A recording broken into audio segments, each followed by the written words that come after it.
सर्वसाधूनं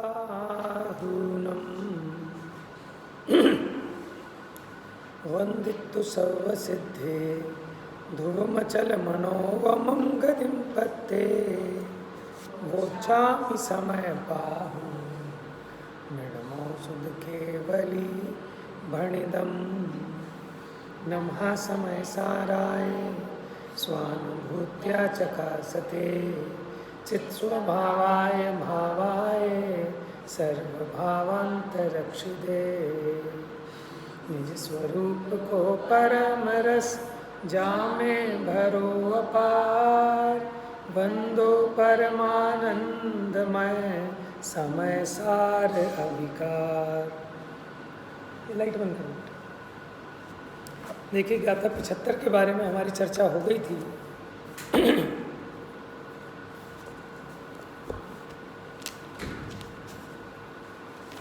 ये प्रश्न था ना, अंतिम देखिए, आत्मा उद्गल परिणाम का अकर्ता क्यों है?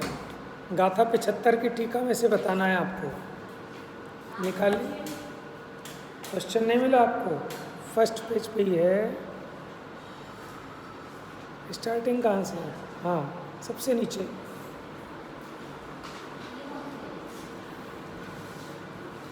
मिल गया? सबसे नीचे। आत्मा पुद्गल परिणाम का अकर्ता क्यों है? निकालिए गाथा 75।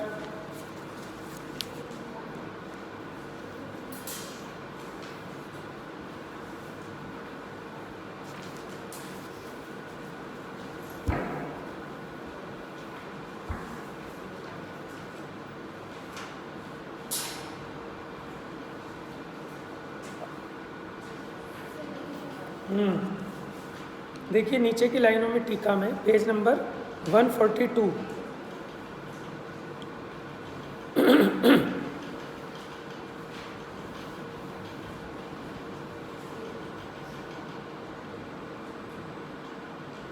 आत्मा पुद्गल परिणाम का अकर्ता क्यों है?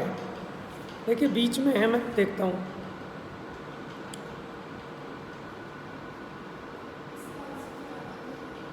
आंसर बता रहा हूँ।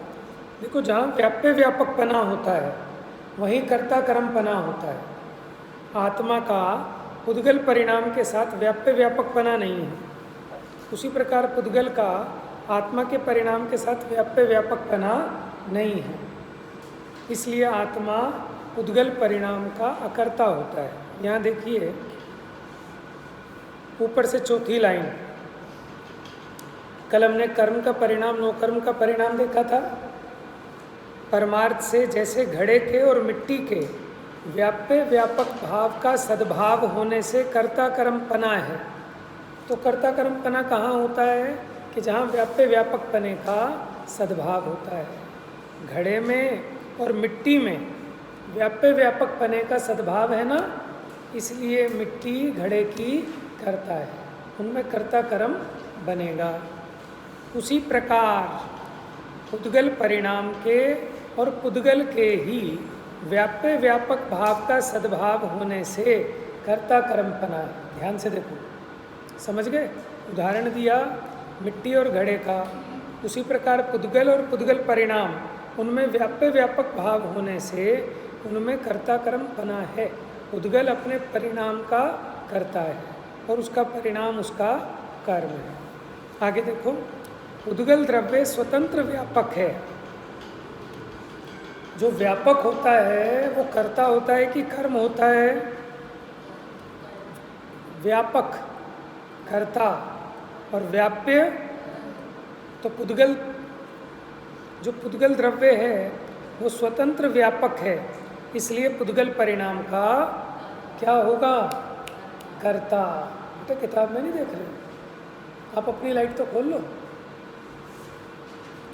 और पुद्गल परिणाम उस व्यापक से स्वयं व्याप्त होने के कारण कर्म है। इन्होंने कर्ता कर्म भी बताया, कर्ता कौन है और कर्म कौन है ये भी बताया। अब बताएंगे कि कहाँ पर कर्ता कर्मपना नहीं होता। तो जहाँ व्याप्य व्यापकपना नहीं होगा वहाँ कर्ता कर्मपना भी। अब आपके प्रश्न का उत्तर आ रहा है। प्रश्न का उत्तर यहाँ से स्टार्ट है। नहीं, एक लाइन और बात। इसलिए पुद्गल द्रव्य के द्वारा कर्ता होकर कर्म रूप से किया जाने वाला जो समस्त कर्म नौकर्म रूप पुद्गल परिणाम है, उसे जो आत्मा, अब देखना, अब अकर्ता की बात आएगी, यहाँ से स्टार्ट होगा। जो आत्मा पुद्गल परिणाम को और आत्मा को, बताओ पुद्गल परिणाम और आत्मा में कौन सा दृष्टांत लगेगा? घड़े और कुम्हार की भांति। जैसे घड़ा और कुम्हार आपस में व्याप्य व्यापकपना नहीं है, लेकिन मिट्टी और घड़े में तो व्याप्य व्यापकपना था ना। आपको पता है व्याप्य व्यापकपना क्या होता है? हाँ, तत्स्वरूप में ही व्याप्य व्यापकपना होता है जो उसमयी हो। जैसे मिश्री और उसकी मिठास में व्याप्य व्यापकपना है, नींबू और उसकी खटास में व्याप्य व्यापकपना है। माने एक ही द्रव्य में जो द्रव्य है वो व्यापक है और उसके जो गुण पर्याय हैं वो उसके व्याप्य हैं। वैसे पर्याय को ही ले रहे हैं, द्रव्य और पर्याय अथवा द्रव्य और परिणाम। देखिए, जो आत्मा, ये आपका आंसर है इसका, आत्मा पुद्गल परिणाम का अकर्ता क्यों है? लिखना नहीं, अंडरलाइन कर लेना और दिमाग में बैठा लेना। जो आत्मा पुद्गल परिणाम को और आत्मा को घट और कुम्हार की भांति व्याप्य व्यापक भाव के अभाव के कारण, क्या हुआ कि व्याप्य व्यापक भाव का अभाव है, इस कारण कर्ता कर्मपने की असिद्धि होने से परमार्थ से कर्ता नहीं है। ठीक है, इसलिए अकर्ता है। आपका उत्तर तो इतने में से बन जाएगा, लेकिन अभी तो इसमें पूरा विषय बता रहे हैं, आगे देखो। परंतु अब फिर कर्ता किसका है? आत्मा। पुद्गल परिणाम के ज्ञान को कर्म रूप से करते हुए अपने आत्मा को जानता है, वह आत्मा अत्यंत भिन्न ज्ञान स्वरूप होता हुआ ज्ञानी है। देखो, इसमें सारी बातें बता दी कि पुद्गल परिणाम को तो नहीं करता, लेकिन पुद्गल परिणाम के ज्ञान संबंधी अपने आत्म परिणाम को करता है। पुद्गल परिणाम का ज्ञान ये आत्मा का परिणाम है, क्योंकि उस परिणाम के साथ आत्मा व्यापक है। देखो, इसमें एक विशेष बिंदु ये था कि कर्म का परिणाम और नौकर्म का परिणाम। कर्म के परिणाम में मोह राग द्वेष लिए, तो जो मोह राग द्वेष है उनके साथ व्याप्य व्यापकपना किसका है? पुद्गल का है कि जीव का है? दोनों का है, लेकिन क्योंकि दो प्रकार के हैं, जो मोह राग द्वेष जीवगत हैं उनके साथ जीव व्यापक है, और जो पौद्गलिक हैं उनके साथ पुद्गल व्यापक है। तो जब यहाँ व्याप्य व्यापक पुद्गल के साथ कह रहे हैं, इट मीन्स यहाँ जो मोह राग द्वेष हैं वो अजीवगत वाले राग द्वेष मोह हैं। यानी कर्म के उदय का फल, कर्म का विपाक अनुभव, वो हो गया भाव कर्म पौद्गलिक, उसको कह रहे हैं कर्म का परिणाम।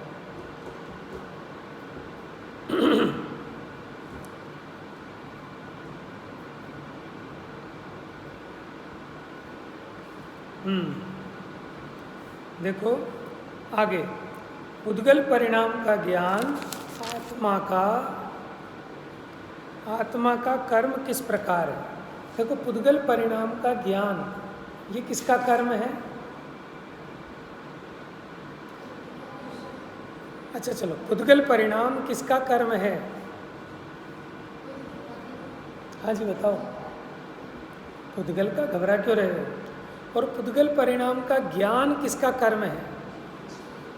आत्मा। बात समझ गए? आगे देखो, परमार्थ से पुद्गल परिणाम के ज्ञान को और पुद्गल को बताओ कर्ता कर्मपना है कि नहीं? फिर से सुनो, पुद्गल परिणाम के ज्ञान को और पुद्गल को कर्ता कर्मपना है कि नहीं? क्यों नहीं है? कुम्हार और घड़े की भांति उनमें व्याप्य व्यापक भाव का अभाव होने से कर्ता कर्मपने की असिद्धि है। ठीक है, फिर आगे, जैसे घड़े और मिट्टी के व्याप्य व्यापक भाव का सद्भाव होने से कर्ता कर्म पना है, उसी प्रकार आत्म परिणाम और आत्मा की, ऊपर तो पुद्गल का आया था कि कर्ता कर्म पना, अब यहाँ आत्म परिणाम और आत्मा के व्याप्य व्यापक भाव का सद्भाव होने से कर्ता कर्म पना है। अब इसमें कर्ता कौन? आत्मद्रव्य स्वतंत्र व्यापक होने से क्या है? बोलो, आत्मद्रव्य स्वतंत्र व्यापक है ना उन परिणामों में, तो आत्मद्रव्य हो गया कर्ता। और आत्मा का जो परिणाम, आत्म परिणाम मतलब क्या? कल एक प्रश्न पूछा था ना इसमें, आत्म परिणाम मतलब पुद्गल परिणाम का ज्ञान, वो आत्म परिणाम है। तो उस पुद्गल परिणाम के ज्ञान का कर्ता आत्मा है। इस प्रकार ज्ञाता पुद्गल परिणाम का ज्ञान करता है, इसलिए ऐसा भी नहीं है क्या कि पुद्गल परिणाम ज्ञाता का व्याप्य हो, कि पुद्गल परिणाम मेरा व्याप्य नहीं है। कोई कहे कि मैंने देखो पुद्गल परिणाम का ज्ञान किया ना, इसलिए पुद्गल परिणाम मेरा व्याप्य और मैं उसका व्यापक, कि नहीं, मैं तो पुद्गल परिणाम के ज्ञान रूप अपने परिणाम का करता हूँ, लेकिन पुद्गल परिणाम का करता नहीं हूँ। दो अंतर अलग अलग हैं। पुद्गल परिणाम किसका परिणाम, और पुद्गल परिणाम का ज्ञान किसका परिणाम? आत्म परिणाम। तो आत्मा आत्म परिणाम का करता है, पुद्गल परिणाम का करता नहीं है।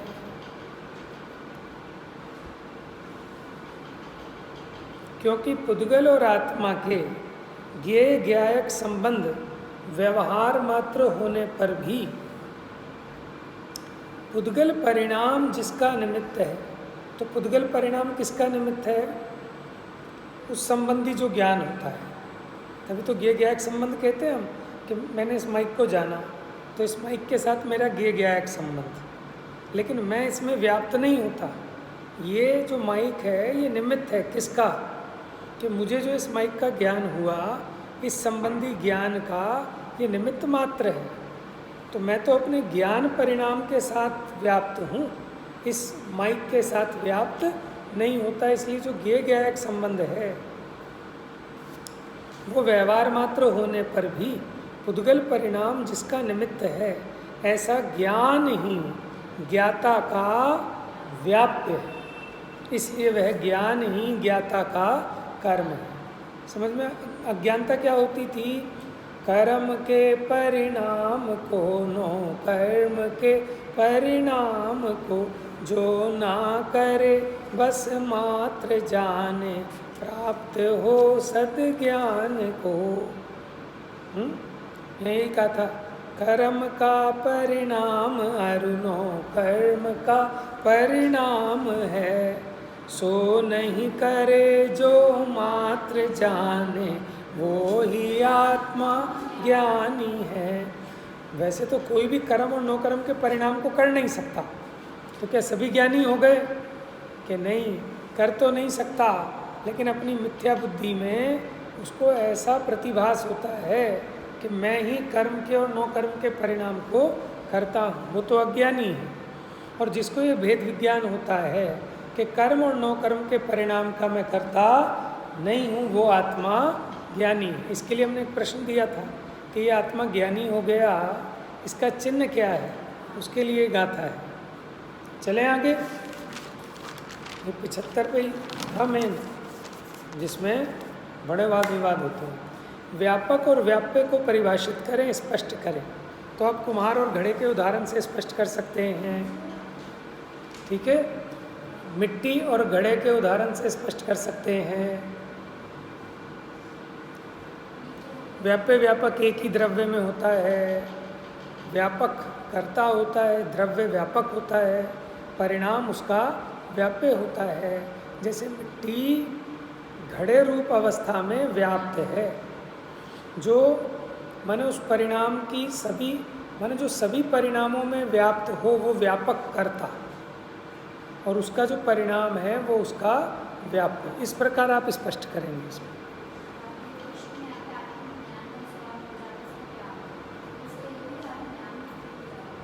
हाँ, आश्रवों से निवृत्त होता जाता है, उतना उतना अपने ज्ञान स्वभाव में लीन होता जाता है। अभी आगे आएगा ये प्रश्न।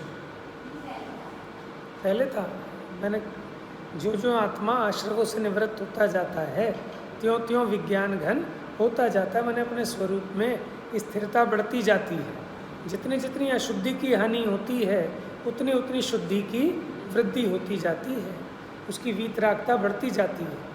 इसका नाम है विज्ञान घन होता जाता है। आइए अगला प्रश्न। सामान्यतया कर्ता का कर्म कितने प्रकार का कहा जाता है? बताओ, कौन बताएगा? कर्ता का कर्म 3 प्रकार का, विकार्य, निवृत्त। लिख लोगे? अगली गाथा में यही है।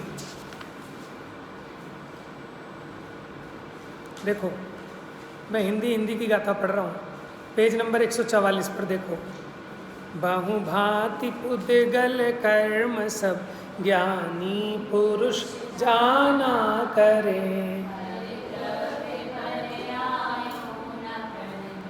नहीं ग्रहे नहीं उपज। 3 बातें आ गई।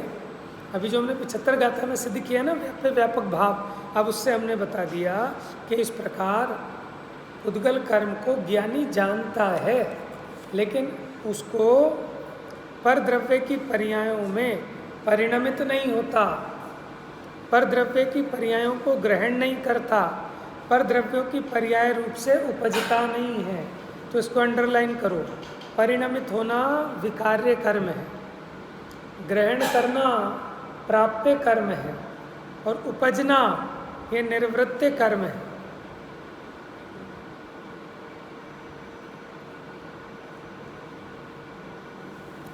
घड़े के उदाहरण से स्पष्ट किया है, आप देख लेना इसमें। जैसे मिट्टी अंतर्व्यापक होकर आदि मध्य अंत में व्याप्त होकर घड़े रूप दशा को ग्रहण करती है, इसलिए मिट्टी घड़े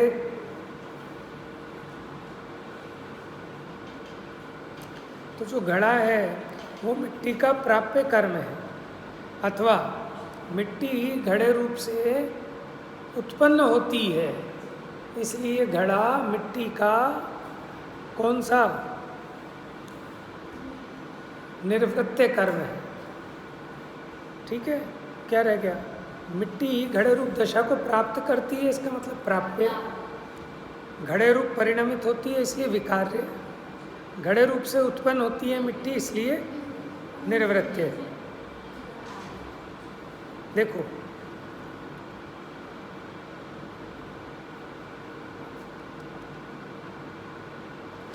इन तीनों में व्यापक भाव बना रहता है, विकार्य में भी, निर्वृत्य में भी और प्राप्य में भी।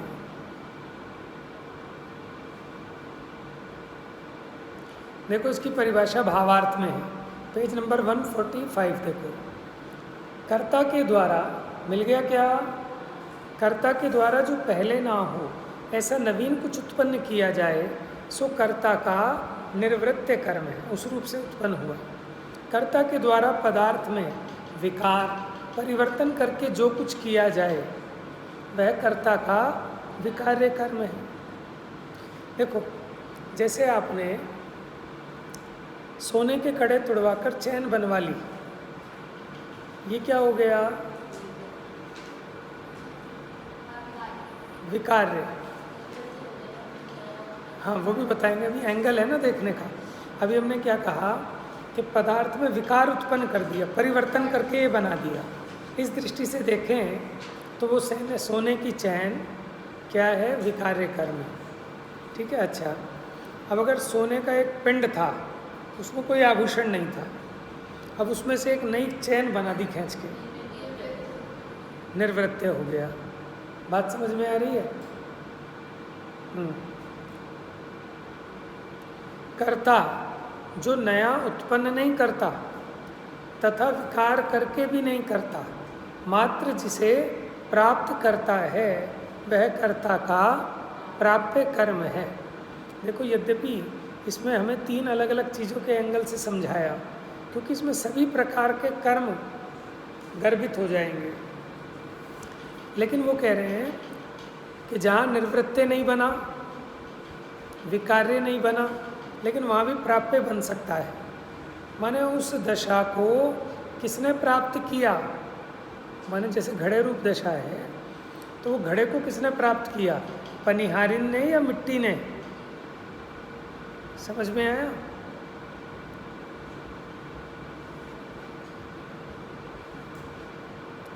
तो वो कर्ता का प्राप्य कर्म है।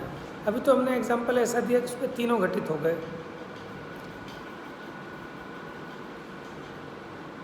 नीचे सिद्धांत है कि आत्मा पुद्गल कर्म को कर नहीं सकता, ना तो उस रूप से उत्पन्न होता, ना उस रूप परिणमित होता, ना उस परिणाम को प्राप्त करता है।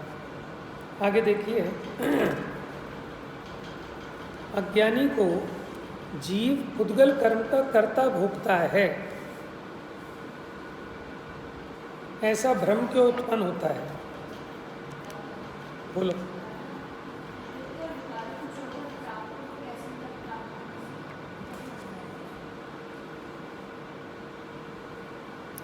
ये तो आपका ना देखने का एंगल है।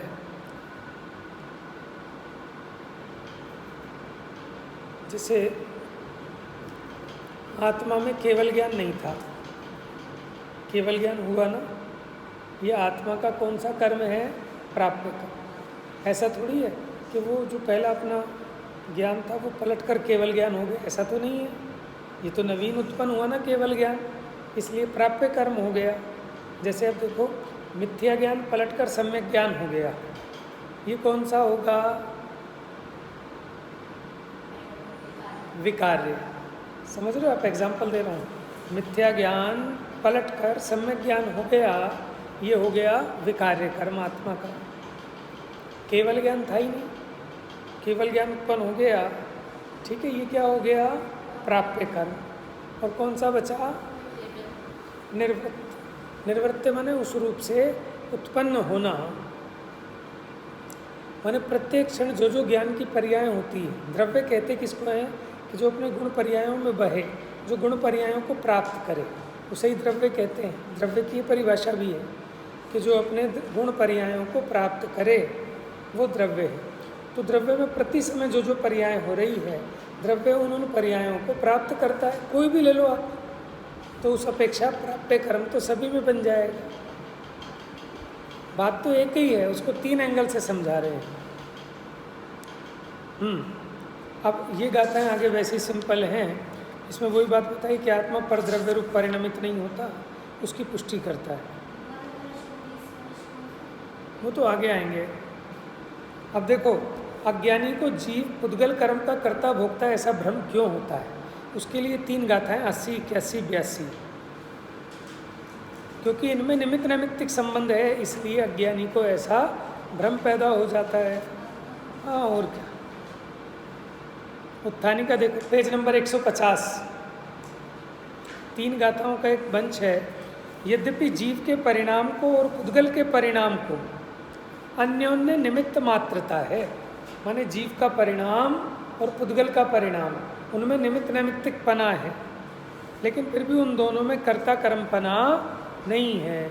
तो अज्ञानी को भ्रम क्यों हो जाता है कि इन दोनों के परिणामों में निमित्त नैमित्तिकपना होने के कारण अज्ञानी को एक भ्रम हो जाता है कि यही कर्ता कर्म है। अपने को ज्ञान हुआ उसमें शास्त्र निमित्त है, तो अज्ञानी को क्या लगता है कि शास्त्र ने ज्ञान पैदा कर दिया। जीव भाव हेतु पाए पुद्गल कर्म रूप जु परिणमे, पुद्गल कर्म के निमित्त से यह जीव भी त्यों। बस इस कारण इसको भ्रम हो जाता है, क्योंकि ऐसा निमित्त नैमित्तिक संबंध है। कर्म का उदय आता है तो जीव उसको जानने रूप अथवा उस भाव रूप परिणमित होता है। जीव के भीतर उस प्रकार का रागादि भाव होता है, तो बाहर में नवीन पुद्गल कर्म का भी उदय भी होता है और बंद भी होता है। तो इसलिए इसको क्या लगता है कि निमित्त नैमित्तिक संबंध के कारण इसको ऐसा लगता है देखो कर्म ही करा रहा है। ऐसे ज्ञान में भी लगा लेना, पुद्गल परिणाम के ज्ञान का निमित्त पुद्गल परिणाम है, इसलिए इसको लगता है कि पुद्गल परिणाम मेरे ज्ञान को उपजाता है। अगर ये वस्तु नहीं हो तो मुझे इसका ज्ञान कैसे होगा? इसलिए ज्ञान वस्तु में से उत्पन्न होता है, ऐसा लगता है भ्रम से। टाइम हो गया भैया, ये भी हो गया, बाकी कल। जा वाणी के ज्ञान से सूझे लोका